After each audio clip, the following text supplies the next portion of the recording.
काय झालं होतं तुमच्या भावाला आज मारलं गेलं? काय आहे, माझा भाऊ आज फाट्यावरून घराकडे जात असताना रस्त्यात कुंडलिक खांडेचं यांचं घर आहे. तर तिथं ते गणेश खांडे, कुंडलिक खांडे, हरिभाऊ खांडे, गोरख खांडे आणि राधाकिशन खांडे हे तिथं उभे होते. तर त्याला अडवलं आणि त्याला म्हणले की तुझ्या भावाने जी न्यायाने आमच्या 307 हे केलेली ते 2 वर्षापूर्वी जे माझ्या हल्ला झाला तर ती केस त्यांच्यावर आहे.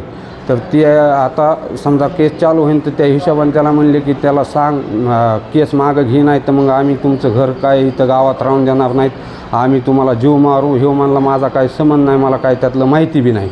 तर ह्यो तिथून पुढं गेला की पाठीमागून गोरख खांडे, गणेश खांडे, कुंडलिक खांडे काहीतरी पळत गेले जणू. कुंडलिक खांडेच्या हातात तलवार होती, गणेश खांडेच्या हातात कुऱ्हाड होती आणि गोरख खांडेच्या हातात पाईप होता असं त्यांनी मला गाडीत येताना सांगितलं. आणि तसं झाल्यावर मग गणेश खांडे म्हणला जाऊन तुलाही मारलास, आणि तसं म्हणून त्याच्या डोक्यावर कुऱ्हाड मारली. कुऱ्हाड मारल्याच्या नंतर तो खाली पाडला. तर कुंडलिक खांडेने तलवार त्याला मारली पण तो बाजूला सरकला जणू. तर त्याच्यानंतर आता माझ्यावर एक हल्ला केला, माझी सुपारी दिलेली होती, त्याच्यात ते आरोपी होते. आज माझ्या भावावर हे केलं आहे, म्हणजे आमच्यावर इतका अन्याय करायले की माझ्या घरचे समजे आज भयभीत आहेत. पहिल्या वेळेस माझ्यावर हल्ला केला, आज माझ्या भावावर केला.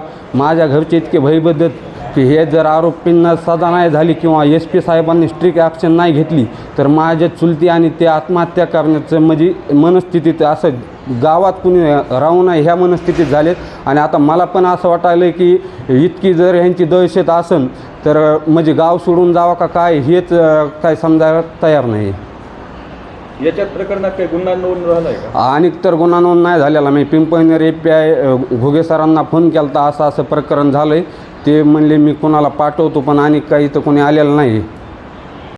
आता पुढील मागणी काय? माझी SP साहेबांना एकच विनंती की हे गुंड प्रवृत्तीचे लोक ह्यांच्यावर असे कित्येक गुन्हे दाखल आहेत.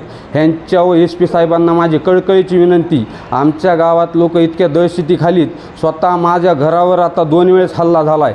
तर SP साहेबांना विनंती MPD अंतर्गत ह्या आरोपींवर गुन्हा दाखल करून ह्यांना कठोरात कठोर ह्यांच्यावर कारवाई करण्यात यावी.